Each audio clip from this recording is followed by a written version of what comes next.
वो भावपूर्ण रूप से आपके जीवन में प्रकट होना चाहिए।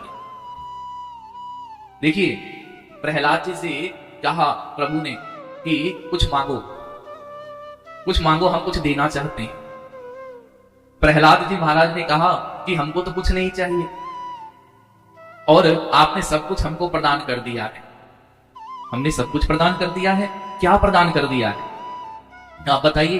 तो प्रहलाद जी महाराज कहते हैं कि देखिए, जो प्रेम, जो भाव, जो करुणा, जो वरुणा किसी को नहीं मिली वो मुझको मिल गई।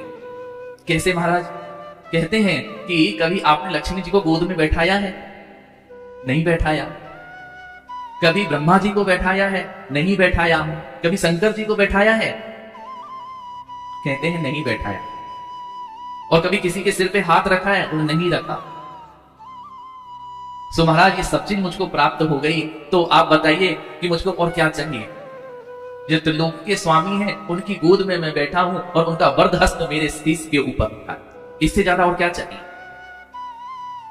बड़े आनंद की अनुभूति हो रही है प्रहलाद जी। गदगद है, नेत्र सजल है। और नेत्र सजल इसलिए है, प्रभु आप कितनी कृपा करते हैं। ना मेरे बोलने की शक्ति, ना कर्म करने की शक्ति, ना ज्ञान लेने की शक्ति। इतने नन्हे से बालक में आपने क्या देखा? क्या देखकर मेरे पे करुणा करी आप?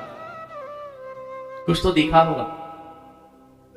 हम कई बार बोलते हैं कि केवल एक ही भाव देखा, उन्होंने अपना सर्वस्व समर्पण कर हरि शरणम कहकर समर्पित हो गए। यही उनकी प्रधानता थी।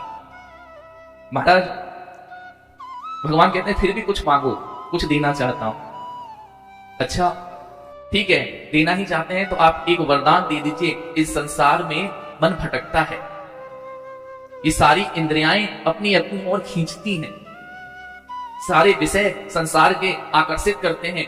मन कहता है ये चाहिए, बुद्धि कहती है ये चाहिए, जीवा कहती है ये चाहिए, नेत्र कहते हैं ये चाहिए, कान कहते हैं संगीत अच्छा सुनना, अच्छे शब्द चाहिए।